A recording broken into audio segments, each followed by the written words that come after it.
though we live in the world, we do not wage war as the world does. This is coming up in 2 Corinthians 9 and 10. Well, look at that. We don't wage war as the world does. 10. Y'all went over there. Weren't armed with anything but Bibles. You had Bibles, and you showed up over there. The weapons we fight with are not the weapons of the world. On the contrary, in other words, y'all were laying a groundwork and expanding the kingdom of God because of the. At that point, you say that hasn't been that long ago.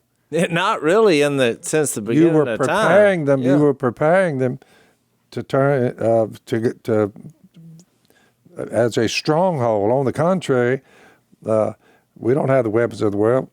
The weapons we fight with have divine power to demolish strongholds, and we demolish arguments and every pretension like there is no God and there is no devil, and these people are just going out there, and the murdering never stops, and the hatred always is there, and you're like, what in the world?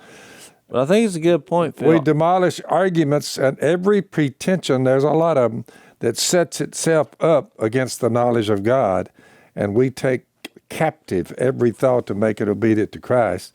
So when you look at that, you say, nothing has changed.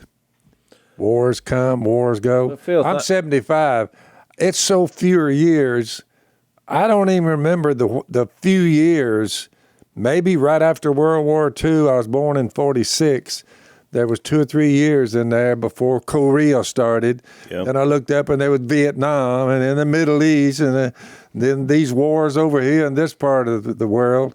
I'm looking at it. I haven't lived over just 3 or 4 years where we were ever free of wars. It's one right after the other. And you've described that in some of your books about all the isms. Think about all the isms that just in your lifetime. Yeah. All the isms that have come forth. One after the other. And now you look at, I pulled back from watching any television other than Matt Dillon. Yeah. I said, I'd watch a few old Westerns, but I just found that Old school justice. After the election, I said, I'll tell you what I'm going to do. I thought to myself, I said, I'm going to wait a year to a year and a half before I ever look at any more news.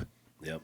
I was stunned when I waited the year and a half, and the other day, I said, let me just see where we are now from a year and a half ago. And I started watching these television shows and the story about Vladimir Putin. And I started listening to all that and the state we're in as a nation and the debt we've racked, $30 trillion in the hole. And, who are we going to help these poor souls over in So did things Ukraine? get better in the last year and a half? Way worse. And I just looked at it and I said, I just thought it was bad when our side lost the election. Right. I said, but now I'm seeing the other side, and I'm just shaking my head thinking, what in the world have we got ourselves into on this one?